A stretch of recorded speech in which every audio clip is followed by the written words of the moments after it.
Teka, ayan, sige. Paano nga ba yan? Ganyan ba? Sige na. O ba ganyan, di ba? O sige. Kuhanan mo na ako.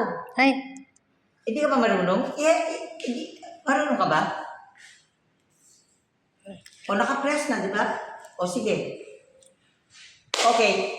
My compatriots in the Philippines and the world, I just entered here to ask guidance and blessing, and the Blessed Mother told me, have a video YouTube here done with Marisa Resurrection.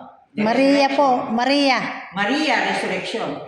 Because according to Blessed Mother, today to celebrate August 22, 2026,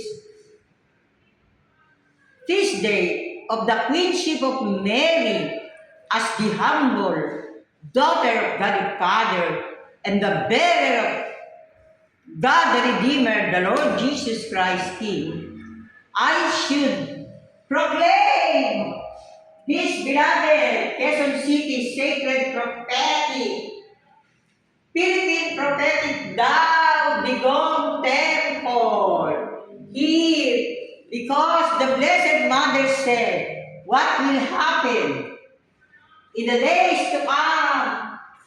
This interfaith Philippine Prophetic Dao Digong Temple, headed by Grand Master Thomas Lea, will proclaim, will realize the Philippines Transfiguration Temple for the world. Amen. Press mo na, press mo na.